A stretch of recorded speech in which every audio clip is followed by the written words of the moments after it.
Hey guys, what's up? Welcome back to the channel and welcome back to a new video. So you have seen this car on the channel multiple times. This is my friend's G80 M3. This is the Yara edition, Techno Violet with Stealth PPF.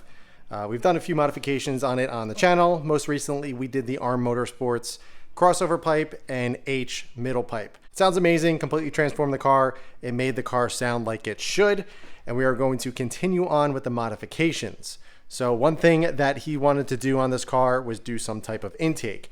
Now, naturally, he gravitated towards the Venturi, which is the one that I have on my F80 over here. But obviously, we all know the Venturi is pretty darn expensive. I believe for the G80, it's a hair over $3,000, which is very expensive for an intake. But the reason for the higher cost on an intake like the Venturi is because of the R&D that went into it. Obviously, it's made of carbon.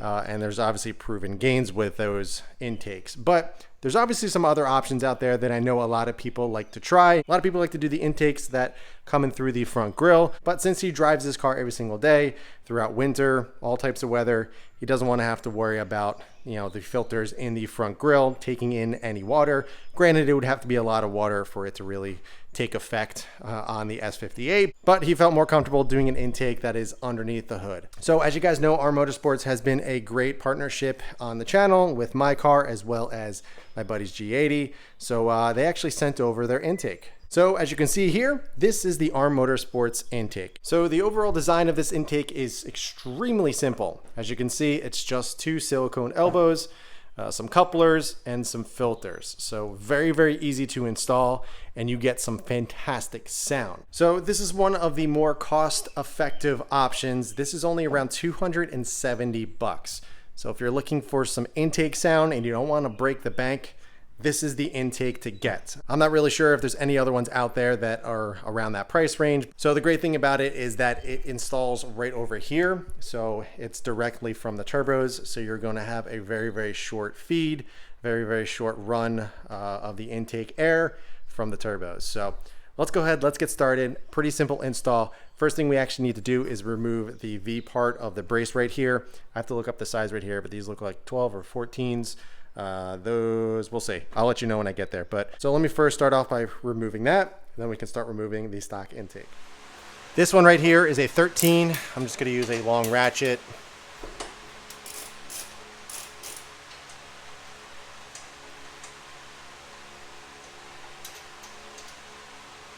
The top bolts up here on the cross brace are 15.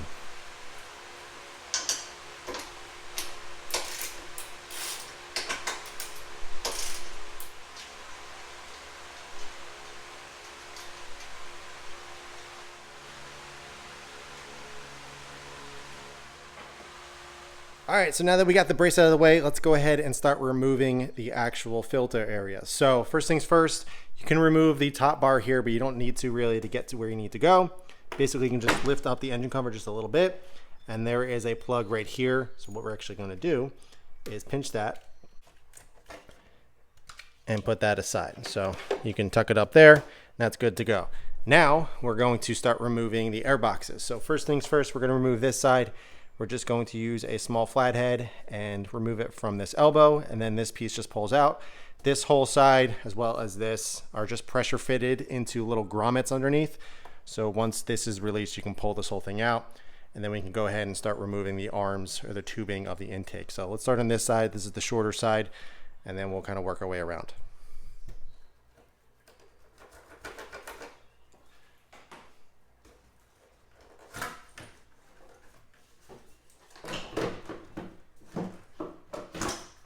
All right, came out super easy. I'm gonna wait and to remove this elbow until I get this side out so we can just do all that at once. So same thing over here, going to release the little bracket or the little hose clamp there with the flathead, and then we can pull this side out as well.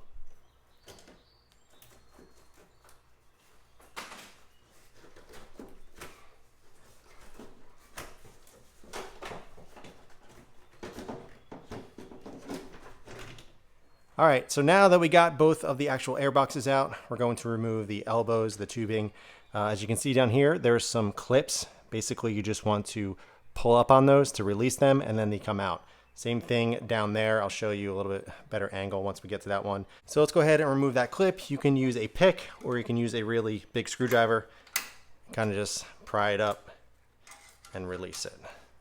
All right, so C-clip is released. Now we're just going to kind of wiggle this off. There you go. We're going to be reusing this clip as well as that rubber grommet seal in there. But now that we get this side removed, we can go on to this side. Now, if you want to be extra cautious, you can throw a microfiber there just so nothing falls in. It shouldn't just because of the angle, but you can do that as precautionary. All right, moving on to this side. First thing we actually have to do is remove these little pop clips. All right, pop clips are removed. So now we're going to remove the C-clip down there. So same kind of scenario as that one. You just want to pop the C-clip or retaining clip free, and then you can wiggle it off the inlet right there.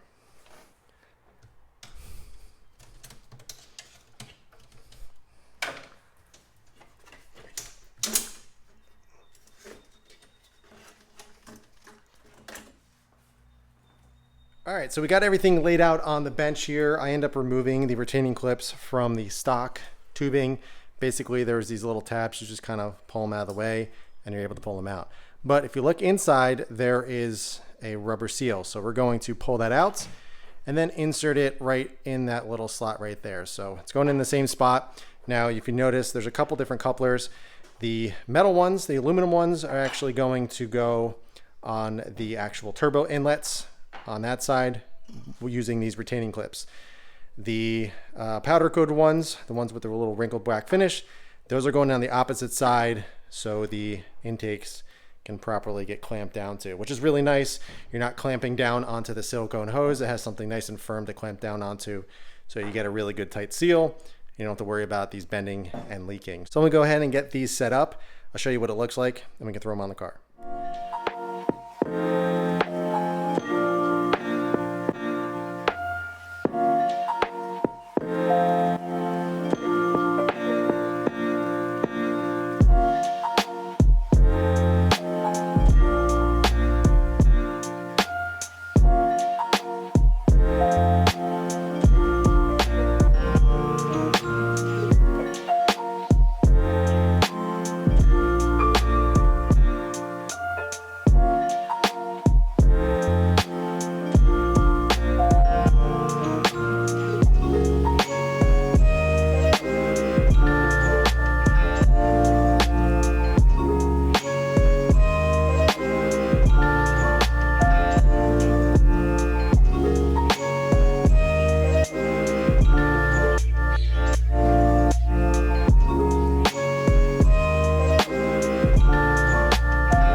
All right, so we got everything set, we got everything clamped down. Basically, all we're gonna do is do everything in reverse, slip the aluminum side without the wrinkled finish onto the turbo inlet right there, use the smaller C-clip and it'll attach there. Same thing with the one down here, and keep them loose. Don't clamp them down just yet too tight, because you want to position the filters just right so they're not touching and kind of hitting on anything. So let me go ahead and install this first, and then we'll go ahead and move on to that one, get the filters on. Then we can go out for a little test drive, get some sound clips, and I'll let you guys know what I think.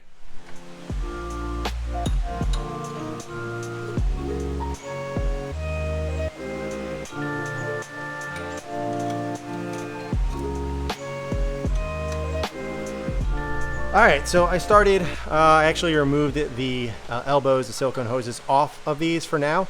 Found it a little bit easier to get the clips on and get these aligned straight. So I got the retaining clips on both of them. They're on there nice and snug. So now I can just simply slide the elbows on, clamp them down, and then put the filters on.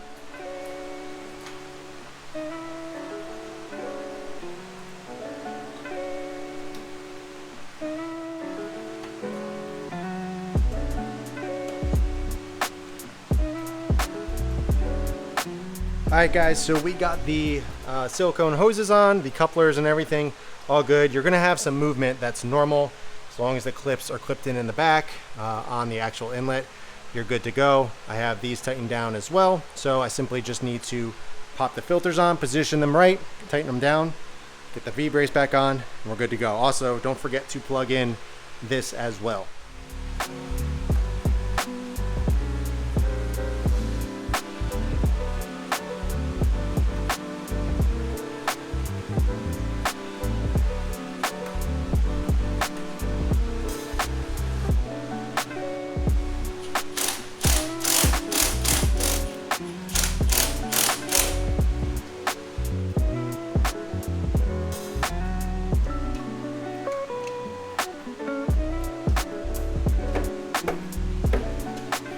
All right guys, install is complete. We got the V-brace and everything back on, the little plug back in, and the intakes in place. Fitment is okay. I do notice that there is some movement with these, which is entirely normal. As long as it's clamped in, it's good. But yeah, there we go. Now we got this big open hole over here, so I guess that's one of the downsides, is it doesn't look as pretty on this side. But either way, let's go ahead and go out and test this out, see how it is, and then we can wrap it up.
Windows closed.